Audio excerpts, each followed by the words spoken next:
Hey, what's up, film fans? Today we are looking at Now You See Me, starring Jesse Eisenberg, Mark Ruffalo, Isla Fisher, Woody Harrelson, Dave Franco, Morgan Freeman, and Michael Caine.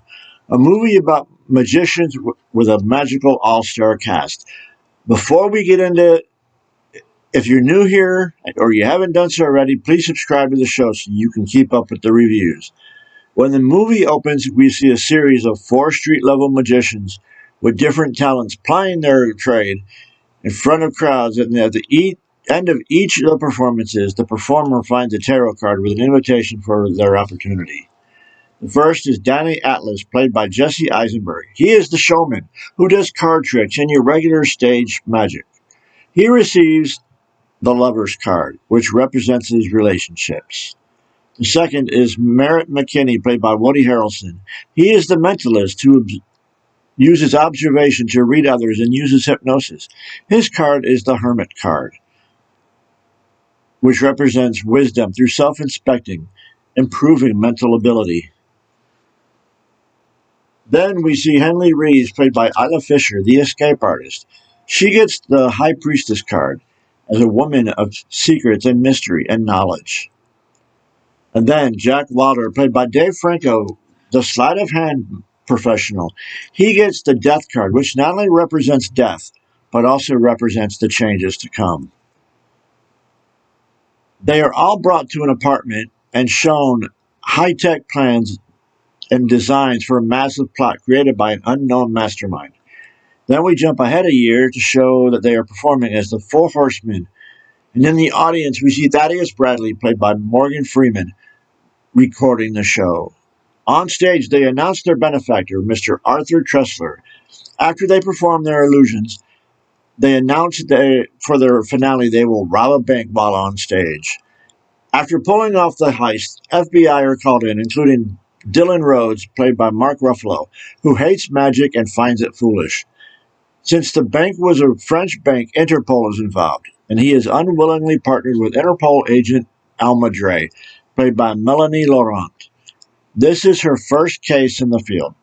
They discover that Bradley is a professional debunker that records magicians and exposes them on his social media page, so they seek his help. The illusions in this movie are pretty cool, and some of them were performed practically for the film, for the authenticity. Since this was an all-star cast, the performances were amazing, and the supporting roles of Freeman and Caine were, of course, strong and not overbearing on the younger actors. Mark Ruffalo was the straight-laced character who believes that only what he can explain, that was trying to find out how they were pulling these things off. Woody Harrelson was what is now the typical Harrelson character, who is sarcastic and doesn't exactly play well with others. Eisenberg was strong in his leadership role and played well with the other actors, and the chemistry with Fisher was good. And Fisher was cool and strong and played the same levels as her co-star. And Dave Franco is pretty much the rookie on the team, and who steps into his own throughout the film. The story was actually pretty original for a heist film. I've talked about heist movies before and how it's hard to find something new, but this one had it. The magic shows and the illusions create a different level of wonder and suspense.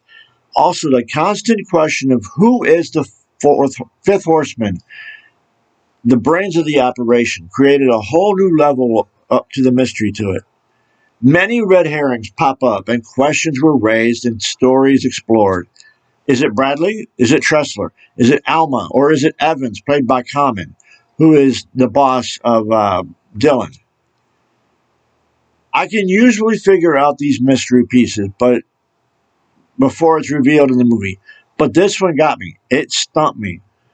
And no, I won't reveal who it was in case you haven't seen the film.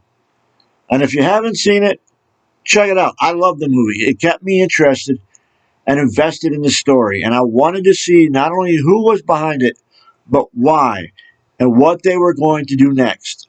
I watched it on Max, so check it out. It's a very fun, great movie.